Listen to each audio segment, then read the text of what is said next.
মানে চেষ্টা করলাম এখনো আপনাদের অবশ্যই তার সাথে আরো কারো না কেউ ছিল, হয়তো তার বন্ধু, তার বড় ভাই বা এলাকার। আমরা পুলিশকে বলছিলামও যে আপনারা এই বাংলোটা নিয়ে নেন, পরিত্যক্ত আপনারা নেন, তাহলে আমাদের এলাকাটা শান্তি হবে। প্রতিদিন শত শত লোক এটার ভিতরে নেশা করতে। বেতন ঢুকছে আর 13,059 টাকা বেতন ঢুকছে। সকালবেলা ও আমার সাথে বাইরে হয়েছে রাস্তা পর্যন্ত, আমি ডিউটিতে বের হয়েছি, ও আমার আগাই দেওয়ার জন্য বার হয়েছে সাথে সাথে। আমি কইতেছি কি, মা আজকে ডিউটিতে যাইও না, আমি একটা ফোন কিনবো।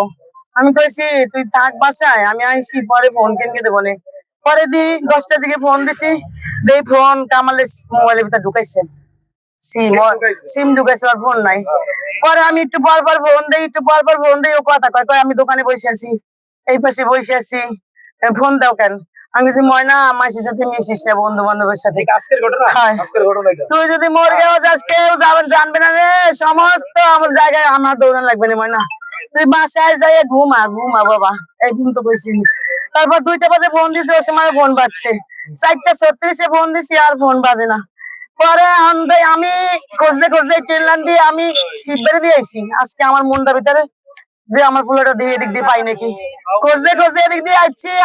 আমি গেটে ঢুকতেছি, কামাল ভাই দিকে বাইরতেছে, তোর বাইরে এনে পড়ে গেছে। কামাল ভাইয়ের সাথে ছিল সারাটা দিন। সর্বশেষ দুপুর 1টার মধ্যে একটা থেকে 1টার ভিতরে কথা হয়েছে। কখন খবর পাইছি মানে দুপুরবেলা আমার ভাইরা দেখছে আমাদের বাসার পিছনে এক চালা আছে, সেই জায়গায় সবাই আসে, বাতাস খায়, সেই জায়গায় বসা ছিল। সেই জায়গায় কামাল, তারপরে যে আলামিন আর আমার ভাই, তারাও এখানে নেশা করতেছিল। তখন আমরা দেখে আমি কামাল আর আলামিনরে বলছি যে বাসায় যাও গা, আর আমার ভাইরেও বলছি যে তুই বাসায় যাও, ওদের সাথে চলিস না। আমার ভাই আগে নেশা করতো, 1 মাস যাবত কোথাও বের হয় না। গতকালকে নরসিংদী থেকে গাজীপুরে আসছে, আর গতকালকে আগে রিজাইন দিছিল, এর 1 মাসের টাকা আমার ভাইয়ের বেতন ছিল। অবশ্যই এই ছেলেটা এখানে নেশা করতে ছিল, সে একা ছিল না। অবশ্যই তার সাথে নেশা কিন্তু একা হয় না, অবশ্যই তার সাথে আরো কারো না কেউ ছিল, হয়তো তার বন্ধু, তার বড় ভাই বা এলাকার লোক, যেই ছিল এলাকার লোক থেকে। অবশ্যই সেটা যদি আপনারা জাস্টিফাই করেন বা আইনগত ব্যবস্থা নেন, অবশ্যই বের করা যাবে কে কে তার সাথে জড়িত ছিল। আমরা পুলিশকে বলছিলামও যে আপনারা এই বাংলোটা নিয়ে নেন, বাড়িটা তো পরিত্যক্ত রয়েছে, পরিত্যক্ত আপনারা নেন, তাহলে আমাদের এলাকাটা শান্তি হবে।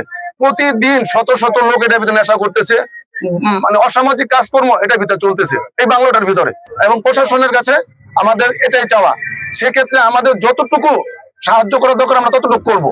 অবশ্যই আছে, এই যে আপনি একটা জিনিস দেখেন, এই যে ডাইন পাশে শেখ রেহানার একটা প্রকল্প, মানে শেখ রেহানার একটা বাংলো বাড়ি, এটা কিন্তু যখন 5ই আগস্টের পরে, 5ই আগস্ট যখন ভাঙাটোরা হয়, আমরা কিন্তু প্রায় 18 বা 20 আগস্ট আমি এবং এলাকার লোকজনের সিগনেচার নিয়ে, আমি উদ্যোগ নিয়ে আমরা মেট্রো কমিশনার বরাবর, জাহিদ সাহেব ছিল উপকমিশনার, তার কাছে আমরা একটা অভিযোগ দাখিল করি।